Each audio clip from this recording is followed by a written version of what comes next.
Okay. If I may please call Mr. Avik Bose, Senior Sales Engineer of Zscaler. Okay. Mr. Bose will be taking forward a session on Zero Trust plus AI, securing, simplifying, and transforming businesses. This session is exclusively presented by Zscaler. Yeah, hi, I hope I'm audible. Hi, my name is Avik. I'm a senior sales engineer with Zscaler. And today I'll be talking about the Zscaler platform. I'll give a brief introduction to Zscaler platform for all of us who are not aware of what Zscaler is and what the Zscaler platform is all about. And then I will talk briefly about the data protection capabilities and specific use cases pertaining to the data protection capabilities of the Zscaler platform, and then very briefly touch upon the risk management capabilities of the Zscaler platform.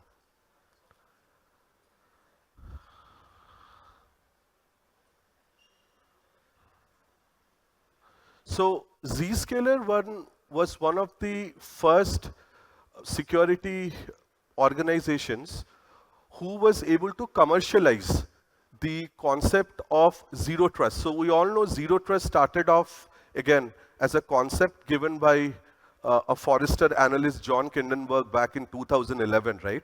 And then Google worked upon it, right? And in 2014, they came up with their own version of zero trust, which was called Beyond Corp.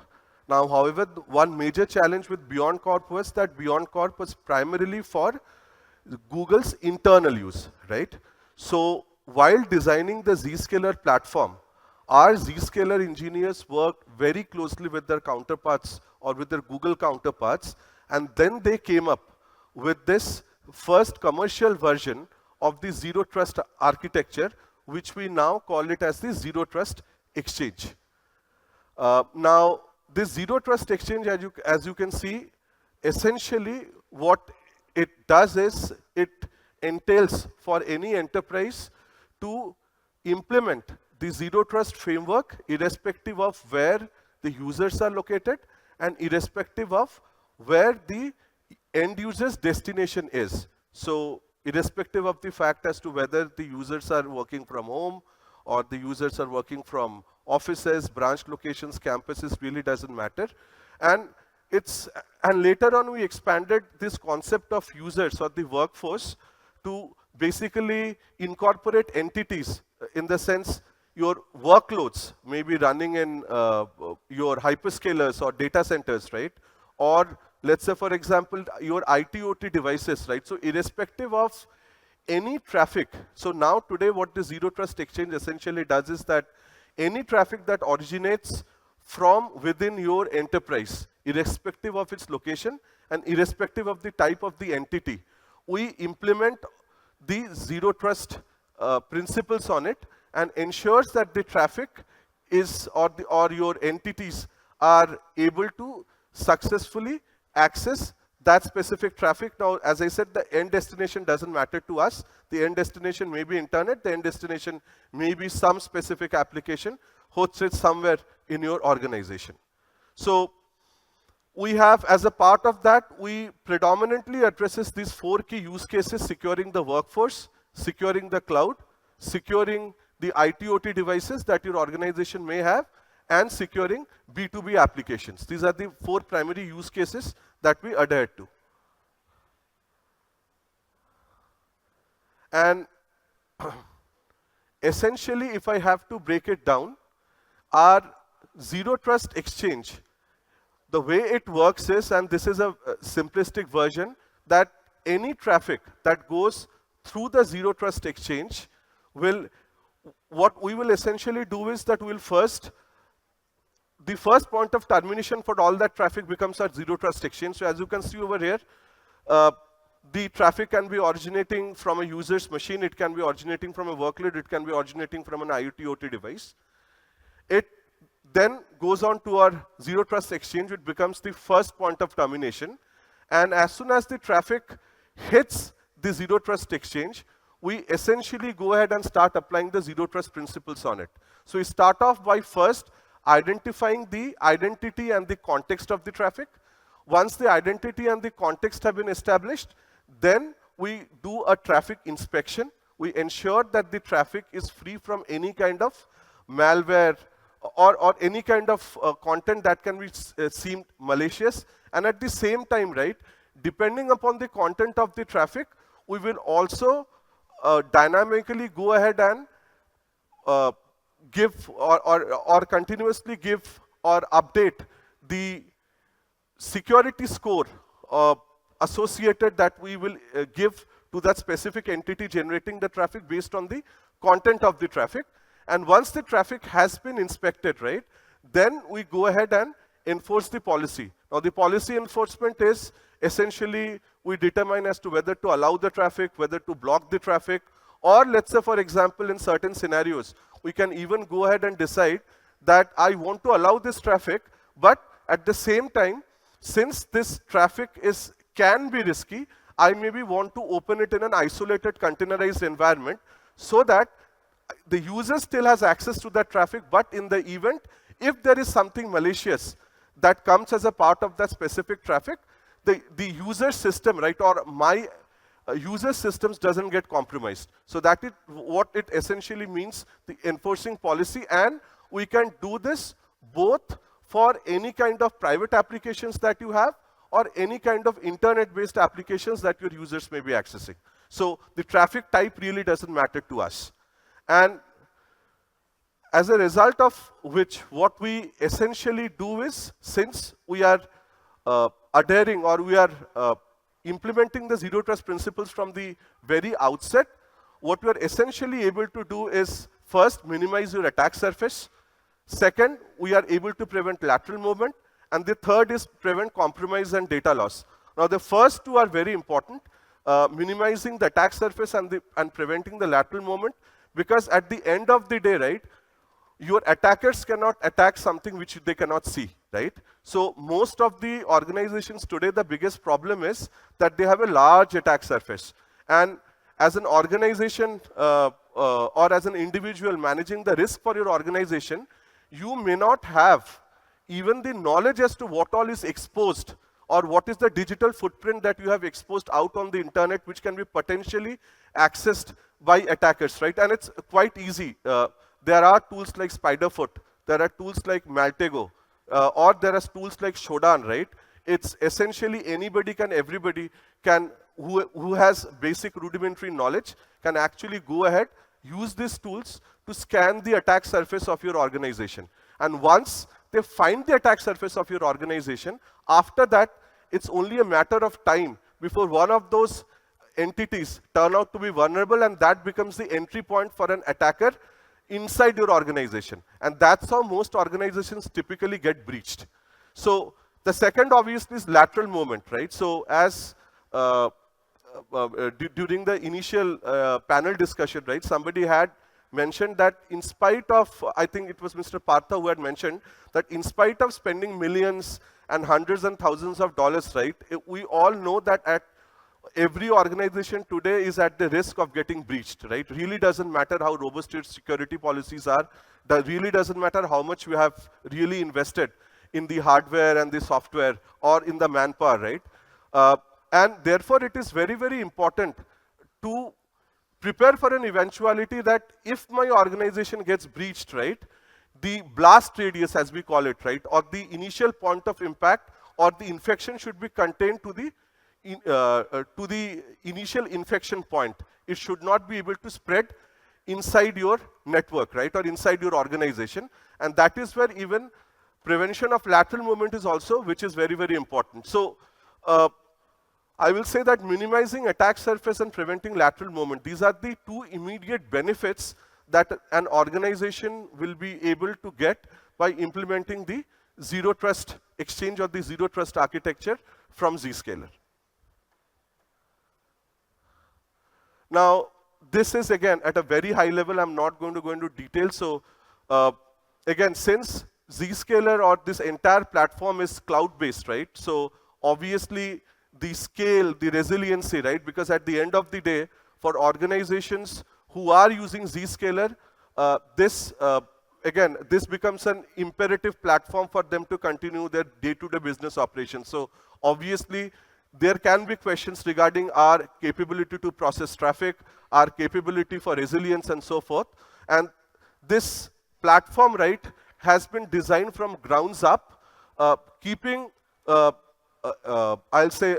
keeping scale and resilience in mind. So as you can see, what we have essentially is the data plane, the control plane, and so the data plane is nothing but the enforcement plane, the control plane, and the logging plane.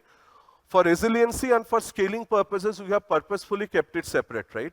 So the control plane is where we define the policies, and from where the security policies will eventually get pushed down to the enforcement plane, where actually the traffic inspections takes place. And then you have the logging plane, wherein all the data is logged, and then it can be sent to your on-premises loggers like SIM, or we can send it to a cloud-based SIM or a logging platform of your choice. Now, from a logging perspective, again, since DPDP Act has come into picture, right? So now, and the DPDP, the 25 iteration, 2025 iteration of it, right, is very strict on data sovereignty and so forth, right? So most organizations now today are or would want that the data that is logged should stay within the country, right? So that's the reason you will see that I have very specifically put India over here. So you have the logging plane or the loggers in India, located in India itself, so that from the very beginning, when you are implementing the Zscaler solution, you can be rest assured that you are not violating any kind of data sovereignty clauses in the DPDP, as outlined in the DPDP Act. Now, as I said, right, I'll briefly touch upon the data protection capabilities. Now, why data protection capabilities? Because data is the new oil, right? So data is what powers the global economy. And as a result of which, like organizations, governments, right, everybody today wants to ensure that the data that they have is secured and can accessed only by the authorized entities. So data protection, that is the reason data protection has become very, very important for most of the organizations, irrespective of whichever vertical they are in. So today, as if now, the Zscaler Zero Trust Exchange platform has extensive data protection capabilities, and it can essentially provide a 360-degree coverage with respect to data protection across all channels. So when I say all channels, it essentially means inline, or basically for data in motion, and then whatever data you may have in stored, which is basically data at rest, across multitude of channels like endpoint or web or email. So any kind of data that you may have, which is either traversing your network, or whether you have got it stored, we will be able to go ahead and protect that and secure that data for your organization. So as a part of that, we are able to secure your SaaS data. So if you have data stored with any of the SaaS providers, like let's say Salesforce, O365, really doesn't matter, we will be able to scan that data, tell you what is the confidential data that you have, right? Or let's say, for example, if you're using a third-party labeling tool, right, like Microsoft Purview, right, we can even read the labels, and then based on that, we can take corresponding actions. If you have stored data in cloud, specifically on the hyperscalers, right, on S3 buckets or Azure blobs, right, or some kind of cloud-native database, we'll be able to scan that data and then tell you as to what data or what kind of data you have, and then let you implement the policies with respect to how that data can be accessed. Endpoint, definitely yes. So any kind of endpoint that you may have, irrespective of whatever operating system it is running, primarily Windows and Mac, will be able to secure that data. And obviously, if you have a lot of BYOD devices, for example, a lot of third-party contractors, right, coming in and accessing your SaaS data, or let's say, for example, private data across your private applications, we'll be able to secure that data as well. So we effectively today give you a 360-degree coverage to protect your data across all channels. Now, one of the major problems, right, traditionally with DLP solutions, right, or data leakage prevention solutions, as we call it, right, has been the classification. So for those of us, right, who have been in the industry long enough, we still recall, right, that even a few years back, any organization that would go in for a DLP solution typically would go through two stages. The first would be the data classification itself. And that in itself used to be a huge, I will say, task. And you had separate data classification tools. For example, Titus. And there were so many, right? So you will have to go ahead and first define the data define the classifiers for the various kind of data that your organizations would have in these data classification tools. There will be once the data classification was done, then an agent typically would be installed on the individual endpoints to essentially inspect the data and put in the tag defining what kind of data it is. And once that was done, then you will go ahead and then try to implement the DLP solution, which will essentially read the tags from these data classification tools and then go ahead and take the corresponding action. This in itself, was a tedious activity, and more often than not, the data classification or the data protection solutions, therefore, you would have a lot of false positives, they would not work properly and so forth. So with Zscaler, what we have done is, and again, this is using AI, we have made this process very simple. So today we have around more than 100 plus LLM classifiers, right? These are predefined classifiers. Now again, when I talk about predefined classifiers, you can say, what's the big deal about it, right? All DLP solutions have predefined classifiers like Aadhaar, PAN, right? These classifiers are already built in. But you have to keep this in mind that the traditional predefined identifiers typically will work on regex patterns. Now, regex typically will have a high chance of false positive. And that's the reason more often than not, these predefined classifiers will fail. But with LLM classifiers, and this is because of the huge data lake that we have. We process more than 500 billion transactions per day, right? So we have been able to train our data models, which these classifiers use, to automatically go ahead and classify the data without you defining any kind of, as an administrator, defining any kind of data classification policy. So as soon as you switch on the data classification engine that our platform has, and as soon as traffic starts flowing through it, will automatically, using these LLMs, start classifying the data and give you visibility into the data in a very nice graphical format, so that as an administrator, you get immediate visibility as to what kind of data, what application has, which users are accessing it, which user's machine has got what kind of data, and so forth. Because once you have got visibility, right, then what you want to do with that specific data, that becomes infinitely easier. And these are the 100 plus LLM classifiers that we have, right? Again, as I said, these are predefined out of the box. As an administrator, you don't have to do anything, right? We'll automatically classify the data, and by next year, we will have 300 plus LLM classifiers. Now, we are adding another enhancements which should come in by end of this year, which is, now let's say, for example, as an organization, right? You say that, hey, I tried implementing these LLM classifiers that you have, but then I found out that these are too generic for my organization needs. Maybe, the data that my organization has some very specific format, right, for which these LLM classifiers are not able to go ahead and correctly classify the data.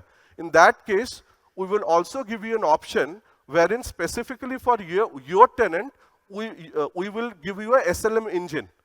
Now, in that SLM engine, you will be able to feed your own documents or data, right, so that you then can train the model as per your organization needs. Now, that is on top of this LLM classifiers that you have already have.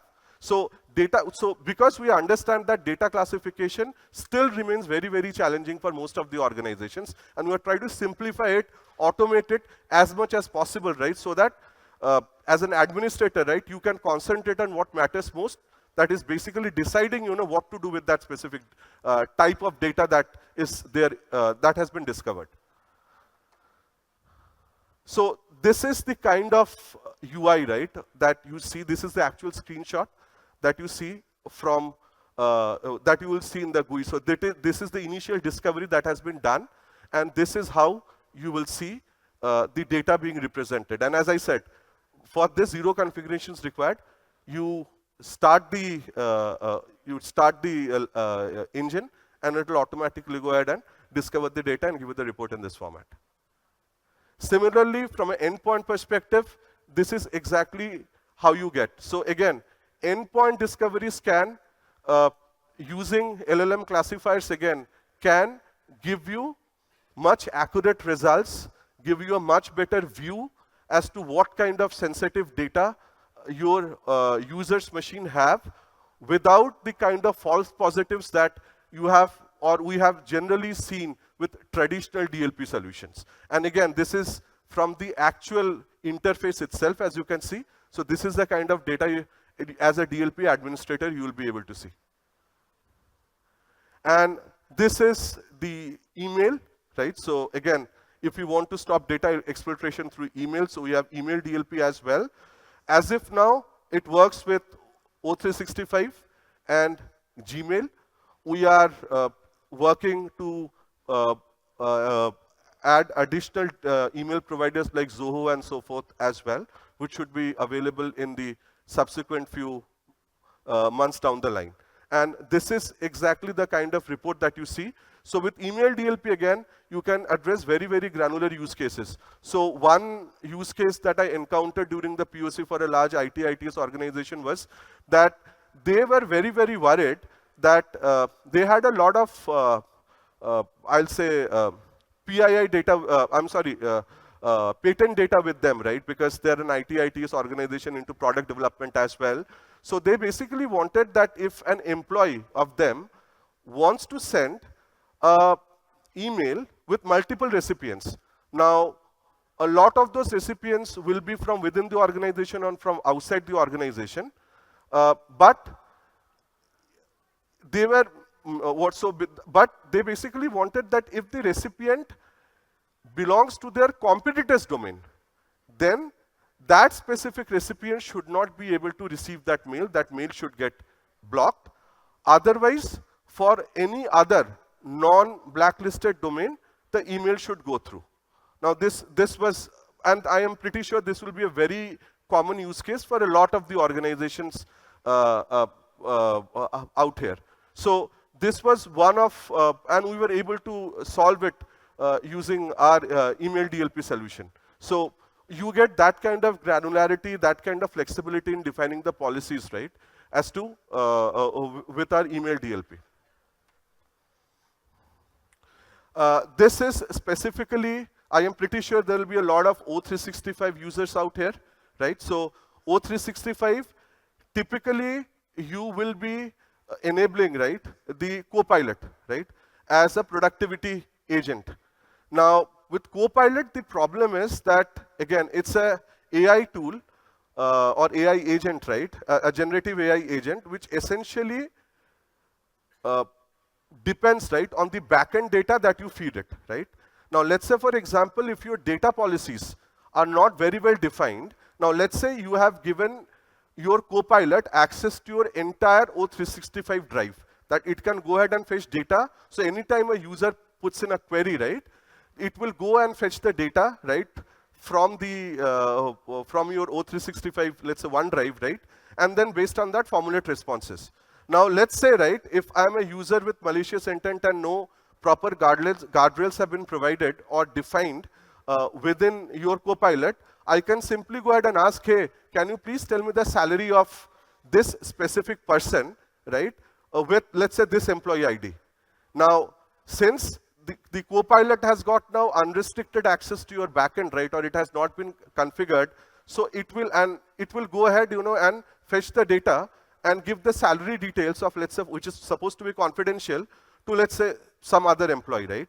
Now, to address those kind of use cases, right, and you also understand that a lot of the organizations may not have the expertise, right, to actually, when they are rolling out Copilot, because Copilot is new to a lot of organizations, to think these kind of scenarios or prepare or put those kind of guardrails.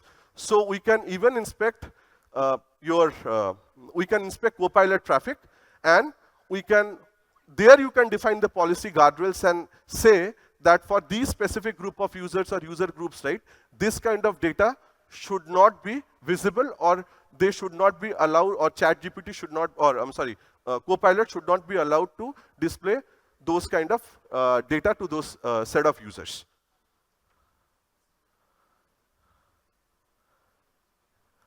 This is DSPM. So again, as I was mentioning, right, that DSPM is something that, again, if you are using any of the hyperscalers and you have a lot of data stored into it across storage buckets or across across your databases, we can go ahead and actually discover all of that sensitive data, and then we can help you, and then you can let you define policies. So all of it, right, the important part here is that you will have to define the policies only once, and then you can go ahead and decide which specific channel you want to apply the policy. So once the initial data discovery has been done, after that, you can decide as to whether you want to, and when you start formulating the policies, you can define as to whether you want to apply the policies, let's say, only to web traffic or only to endpoint DLP, or let's say, for example, you want to do it across all channels, including the data that is stored across your cloud. So this also makes the policy implementation much simpler, because you don't have to repeat it multiple times. So the administrator, for you, that so your job, it makes your job much easier. So this is the endpoint DLP dashboard. Again, I had shown you earlier also. And the last part is the workflow automation. Now, with DLP, right, another, so whenever you implement a DLP solution, right, you will get DLP violations. Now, how do you go ahead and manage those violations, right?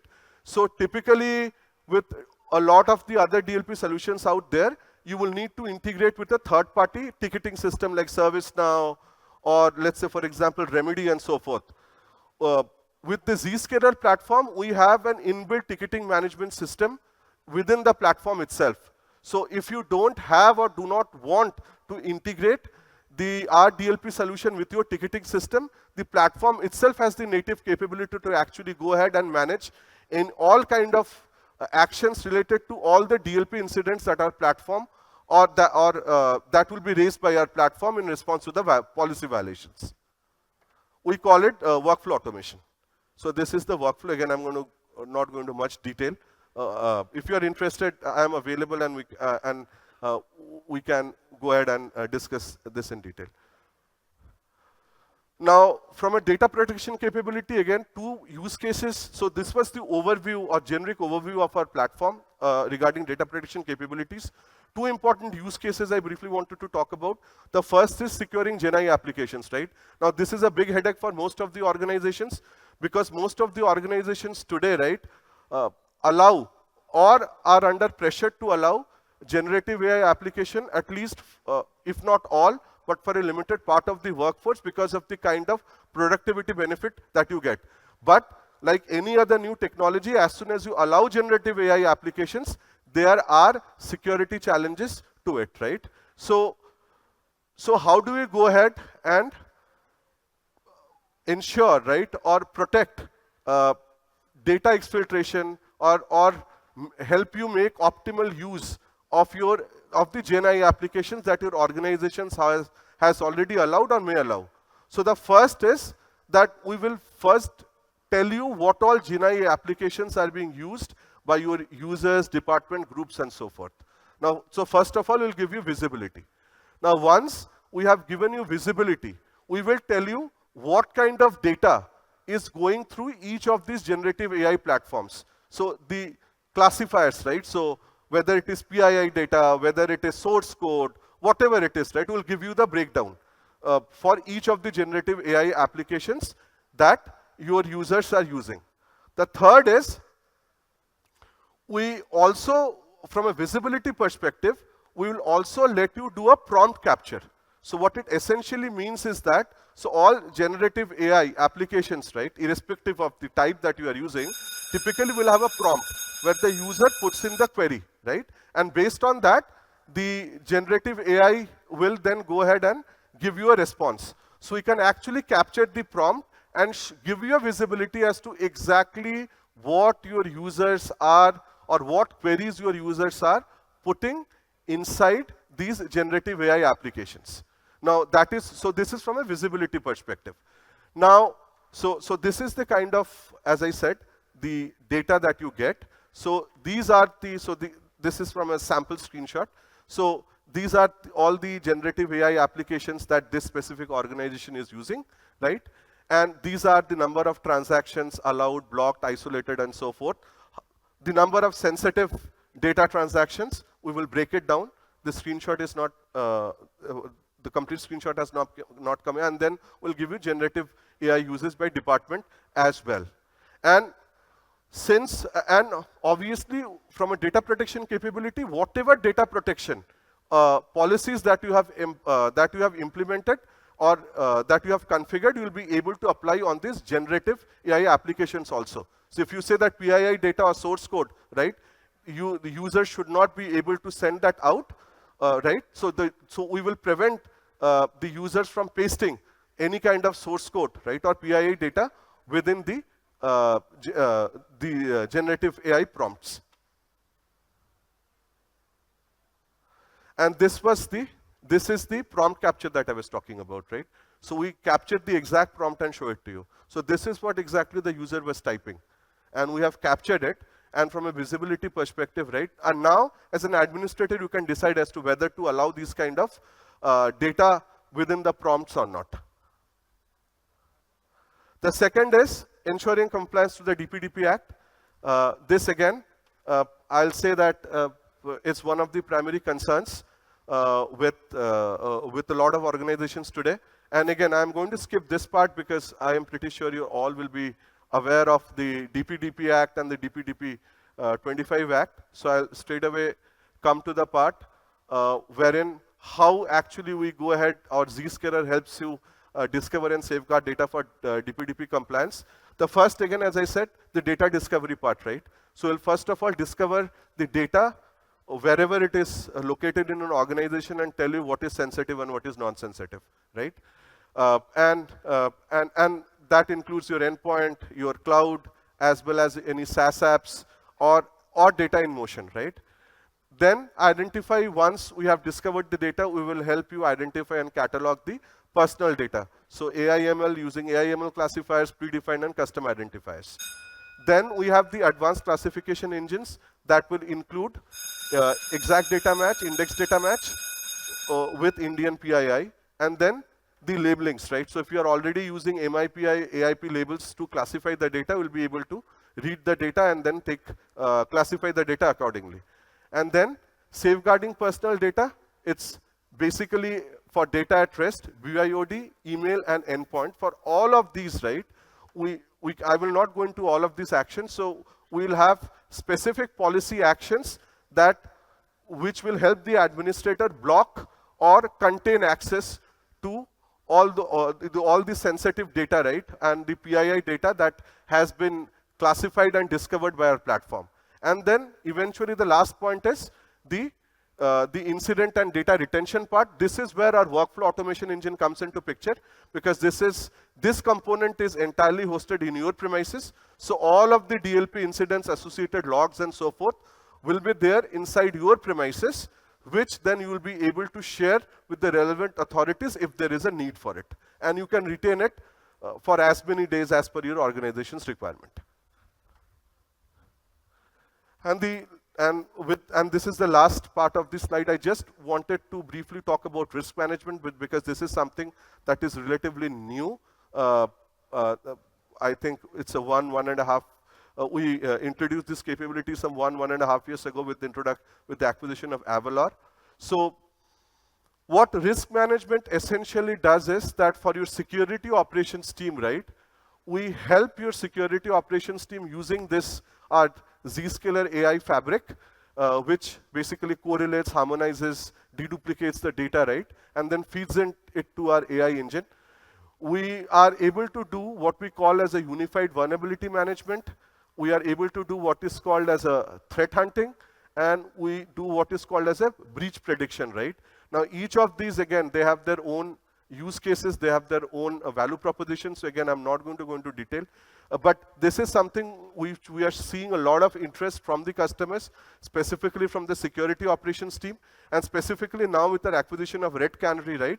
This this risk management portfolio again is going to increase. The number of solutions will increase further.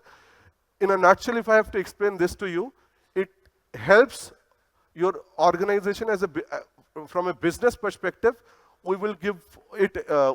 We basically quantify the risk and give you a score based on the organization's security posture that we have assessed, so that, right, you have an idea as to, from a risk perspective, right, if we have to rate you between 0 to 100, where is it exactly you lie?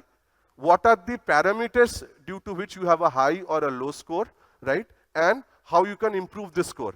Now, this kind of feature and functionality generally, again, may be available with point products. So for example, a few firewalls typically will give you a firewall score, right? From a configuration perspective. But at today's date and time, we are the only ones which will collate data from multiple sources and then give you a organization risk score depending, irrespective of what kind of hardware or security gear or security software your organization has got implemented. So with this, I come to the end of my presentation. I am available to take any questions after this session. So thank you so much for your time. Thank you. Have a nice day. Mr. Bose, may I please request Mr. Partho Sengupta, co-chairperson IT Committee Bengal Chamber, to come up on the stage? Yeah, and present a token of appreciation to Mr. Bose.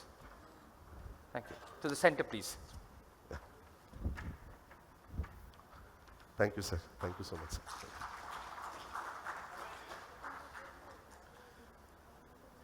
Thank you, sir. Thank you.